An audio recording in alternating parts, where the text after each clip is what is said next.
My girlfriend didn't just mock my ambitions. She openly humiliated me for them. She called my dream of going back to school pathetic and embarrassing. Little did she know that mockery would pave my path straight to the top and directly over her.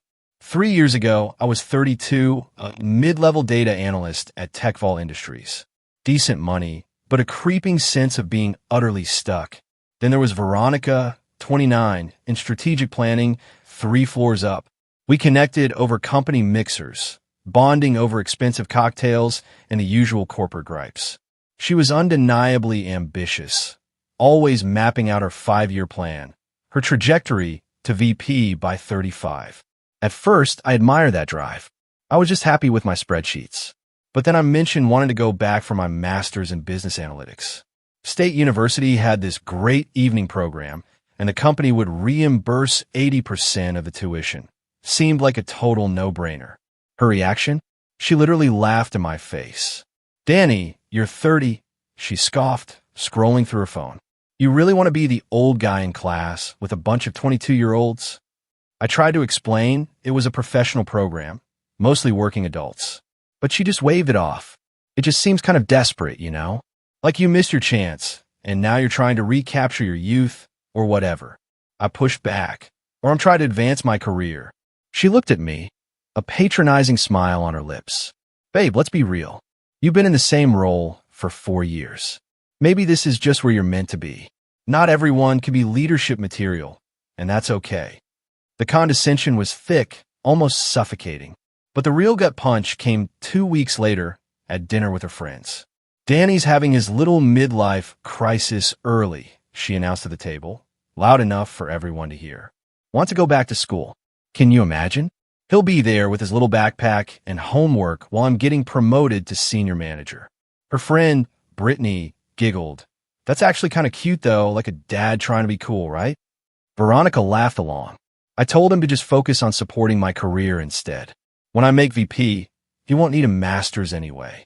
I sat there, picking at my overpriced salmon, and in that moment, I made a silent decision. When she patted my hand, saying, "See, you just needed perspective," I just smiled and said, "You know what? You're absolutely right." The very next day, I enrolled. The first semester was brutal, I won't lie. Juggling a full-time job and 3 courses meant I was constantly exhausted. And Veronica, of course, was always there to remind me, "You look tired, babe. Maybe you should drop a class." When I insisted I was fine, she'd sigh dramatically. "It's just I'm worried about you and us. You're never available anymore. Last night, you missed Brittany's engagement party to study. I had a final project due. This is what I was afraid of," she'd say. "You're letting this little experiment affect our relationship." Little experiment. That's what she called it. Meanwhile, she was thriving, getting that senior manager promotion she'd wanted, managing a team of 8. Every dinner became a TED Talk about her leadership philosophy. One night, she found me studying at 2 a.m. "This is pathetic, Danny," she whispered. "You're killing yourself for what?" "A piece of paper." I told her it was more than that. "Is it though?" she challenged. "You know Tom from my team? He's 26, no masters, and just got promoted to senior analyst. Meanwhile, you're here memorizing formulas like it's high school." She wasn't wrong about Tom. The kid was smart. But what Veronica didn't know was that my statistics professor, Dr. Hoffman, also happened to be a consultant for our company. He'd noticed my work, started mentoring me, introducing me to people. "Keep at it, Danny," he told me after class one night. "Your applied project on predictive modeling." I showed it to some friends in industry. They're impressed. But I didn't tell Veronica any of this. I just kept my head down, kept studying, and kept taking her condescension with a forced smile. The worst part was at company events. She'd introduce me as, "This is Danny, my boyfriend. He's going through a bit of a phase. Decided to go back to school. We're being supportive, aren't we?" The pitying looks from her colleagues were truly excellent for my self-esteem. As I moved into my second year of the program, something interesting happened. Our company announced a new position, Director of Business Intelligence. It was basically Veronica's dream job, reporting directly to the C-suite, managing a cross-functional team, base salary of $165K. She was vibrating with excitement, practicing her presentation every night. "This is it, babe," she'd say. "This is my moment. Once I get this, I'll be the youngest director in company history." When I responded with a calm, "That's great, V," she'd snap. "You could be a little more enthusiastic. This affects you too. Director's girlfriend sounds way better than whatever you are now. Whatever I was now. Cool. By the way, if you're still with me, you know this story is about to get even wilder. Make sure to hit that subscribe button. More unbelievable stories like this are coming your way." What Veronica didn't know was that Professor Hoffman had recommended me for something else entirely. A part-time consulting internship with Aperture Consulting, the very firm our company hired for major strategic initiatives. It was supposed to be for PhD candidates, but he pulled some serious strings. I didn't tell her. When I had to leave for consulting meetings, I just said I had study groups.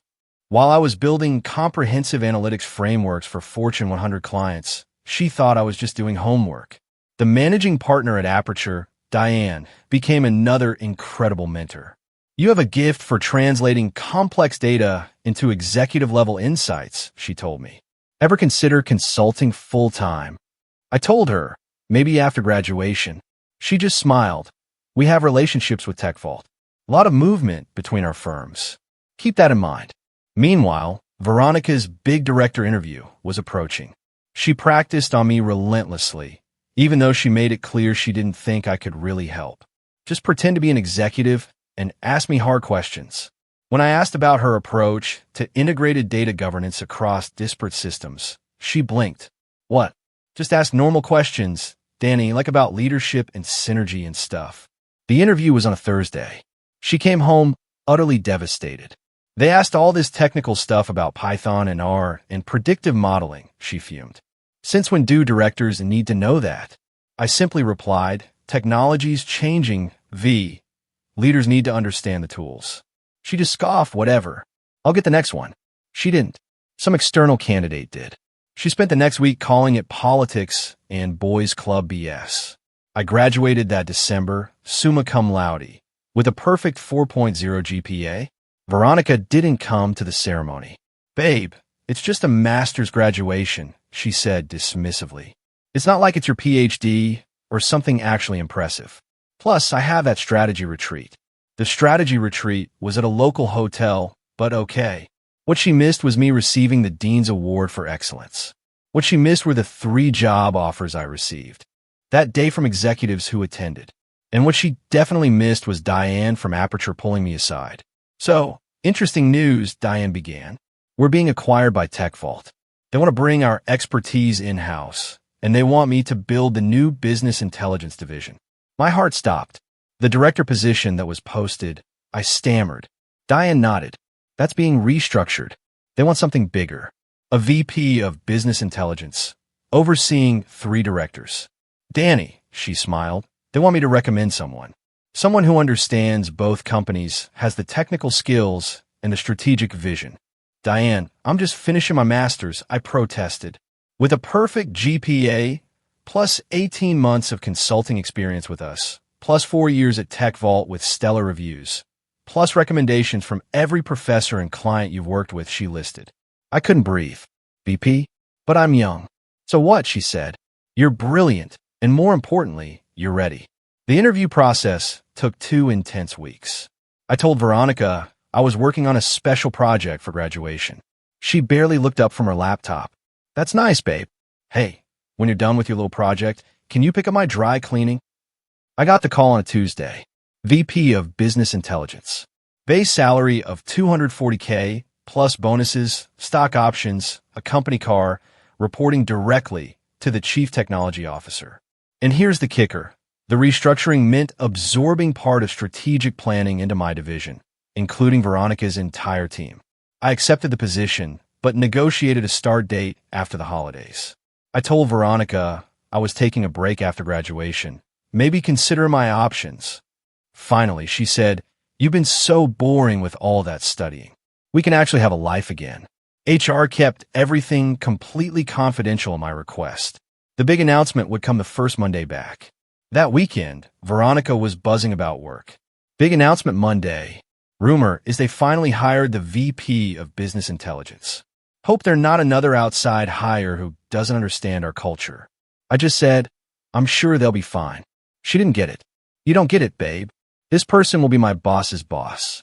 They could make or break my career. I need to make a good impression immediately.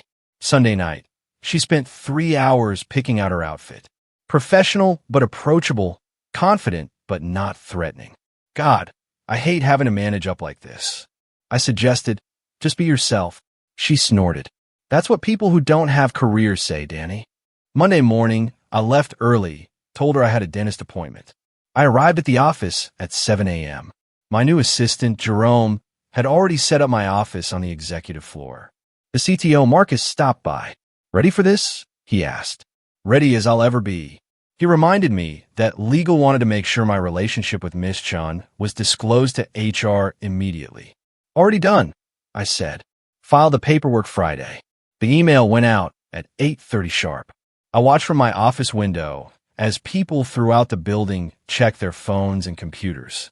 At 8:33, my phone exploded. Veronica calling. I declined. She called again and again. Then texts. What the actual F? Is this a joke? Danny, answer your phone. There's another Danny Williams, right? At 8:55, I walked into the conference room. 43 people from the combined departments. Veronica was in the third row, her face completely white. Good morning, everyone. I began, my voice steady. I'm Danny Williams, your new VP of Business Intelligence. You could have heard a pin drop. I went through my presentation, 20 minutes on vision, strategy, immediate changes. Professional, focused. Not once did I look directly at Veronica, though I could feel her staring. When I opened for questions, Tom, the 26-year-old she compared me to, raised his hand. Will our reporting structure change? I confirmed, yes, org charts will be distributed this afternoon. However, I can confirm that strategic planning will now have a dotted line reporting relationship to BI. The meeting ended. People filed out, many stopping to introduce themselves. Veronica stayed seated until the room was empty except for us. What the hell, Danny? She hissed. We should discuss this in my office. I looked at her calmly. Your office? Veronica, we're at work. Please maintain professionalism. Her face went from white to red. Professionalism? You've been lying to me. I've been studying, getting my degree, advancing my career, I replied. Exactly what I said I was doing. You said you were taking basic classes, she shouted. No, I corrected. You assumed that. You never once asked about my coursework, my grades, my projects. You were too busy calling it embarrassing and pathetic. She stood up, shaking. So what? This was all some sick revenge plot. I shook my head. No, Veronica. This was me investing in myself while you mocked me for it. The fact that I'm now your boss's boss is just ironic. We're done, she choked out. You know that, right? We're so done. I figured, I said. HR has the disclosure paperwork. We'll need to maintain professional boundaries regardless. She stormed toward the door, then turned. You planned this. You deliberately humiliated me. Veronica, I said, my voice cutting through her anger. You humiliated yourself. Every time you called my education embarrassing, every time you introduced me as going through a phase, every time you told people I wasn't leadership material. I was trying to be realistic. No, you were being condescending. And now you report to someone you thought wasn't good enough. That must be, what's the word you used? Embarrassing. The breakup was immediate and spectacularly messy. She moved out that very night, showing up with her brother and Brittany to make a huge production of it. 3 years, Danny, she screamed. 3 years I wasted on you. You're a manipulative sociopath. Everyone at work thinks you're a snake. Brittany chimed in. You should be ashamed. Dating your subordinate is like harassment or something. I just stood there, calmly rebutting each accusation. We were dating before I became her boss's boss. Also, she's not my direct report. Also, everything is documented with HR. And please, get your facts straight before making legal accusations. Her brother tried to get in my face. You think you're hot stuff now? I just looked him dead in the eye. I think I'm someone who worked hard for 2 years while your sister belittled me. Now, please take her things and leave. At work, it was equally interesting. Veronica immediately requested a transfer to another department. Denied. No openings at her level. She then tried to go to HR about a hostile work environment. HR's response? Mr. Williams has been completely professional. He disclosed the relationship immediately upon accepting the position. If you have specific instances of inappropriate behavior, please document them. She didn't have any. What she did have was a massive attitude problem. She started coming in late, leaving early, missing meetings. I documented everything, forwarding it to HR and her direct manager, Antonio. By week 3, Antonio came to my office. Veronica's performance is becoming an issue, he admitted. I'm aware, I said. How would you like to proceed? She's talented, but this situation, it's affecting the whole team. He sighed. Performance improvement plan, I suggested. 90 days. If she can't maintain professional standards, we'll revisit. He nodded. Fair.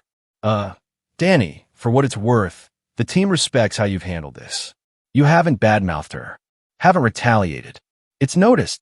Meanwhile, Veronica started a whisper campaign, telling anyone who'd listened that I'd manipulated my way to the top, that I'd used her for inside information. The problem? People had eyes. They saw me earning my degree. They saw my consulting work. They saw the improvements I was already making to our data infrastructure. 2 months into my new role, I implemented a new analytics platform that saved the company $2.8 million annually. The CEO mentioned it in the quarterly all-hands. This is the kind of innovation we need, he declared. Danny Williams and his team are setting the standard. Veronica was in the audience. I heard she left early that day. 3 months into my role, Veronica's PP was failing. She'd missed several deadlines, alienated her team members, and Antonio was at his wit's end. She's brilliant when she wants to be, he told me. But she's checked out. What do you recommend? Honestly, I said, she needs to move on. This isn't working. I called her into my office that afternoon. It was the first time we'd been alone since the breakup. Veronica, please sit. She sat, arms crossed, radiating hostility. Your PP review is tomorrow. Antonio's recommendation is termination. Her face went pale. You're firing me. I'm not doing anything. I corrected her. Your performance is. However, I have an alternative. I slid a paper across the desk. Aperture Consulting is looking for a strategic planning manager. Similar salary to here. Good benefits. Diane, the managing partner, is willing to interview you based on your resume. She stared at the paper. Why would you help me? Because despite everything, I said, you're talented. You're just not able to perform here anymore. And that's partly my fault for accepting this position, knowing our history. Partly, but mostly your fault for treating me like garbage for 2 years. But I'm trying to be magnanimous. She actually laughed, a small, bitter sound. Magnanimous? Using big words now that you're important. I've always had a solid vocabulary, Veronica, I told her. You just never listened when I talked. She took the paper. If I take this interview, you resign. 2 weeks notice. Transition your projects properly. Leave with dignity and a neutral reference. And if I don't, she challenged. Tomorrow's PIP review proceeds as planned. She stood up. You really planned all this, didn't you? From the beginning. No, Veronica, I said, meeting her gaze. I planned to better myself. You planned to keep me small. Guess which plan worked out? She interviewed at Aperture that week, got the job, and put in her notice the following Monday. On her last day, she stopped by my office. I got the job. Congratulations, I said genuinely. You know what the messed up part is? She asked, looking out the window. I actually learned something from you. I had someone willing to grow and invest in themselves, and I mocked them for it. I had someone brilliant and ambitious, and I tried to make them feel small. Past tense, Veronica. Had. She nodded slowly. Yeah, past tense. She turned to leave, then stopped. For what it's worth, you're a good VP. The team respects you. You earned this. I know, I replied. It's been a year now since I graduated, 18 months since Veronica first mocked me for going back to school. She's doing well at Aperture from what I hear. Diane says she's humbled, focused, producing good work. Maybe she learned something. Maybe not. It's not my concern anymore. My division just got approved for a 40% budget increase. We're hiring 15 new analysts. The predictive model we built is being implemented company-wide. The CTO is talking about grooming me for his role when he retires in 3 years. As for dating, yeah, I'm seeing someone. Natasha from legal. She's getting her MBA at night school. I help her study, celebrate her victories, attend every presentation. Wild concept, right? Supporting your partner's growth. Veronica was right about one thing, though. Not everyone is leadership material, but she was dead wrong about who fell into which category. Last week, I was invited to speak at State University's graduation. I told the new grads my story. Working full-time, dealing with doubters, pushing through. People will try to make you feel small for wanting more, I said. They'll call you embarrassing, pathetic, desperate. But here's the thing. The only embarrassing thing is staying stagnant to make others comfortable with their own mediocrity. I got a standing ovation.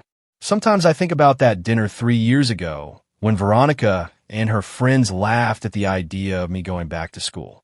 How certain she was that she'd be VP while I'd be supporting her career from the sidelines.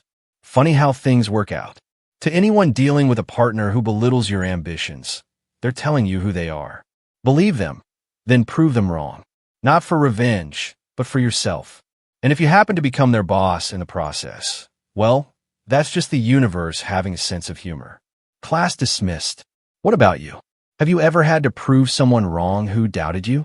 Tell me your story in the comments below. I really want to know.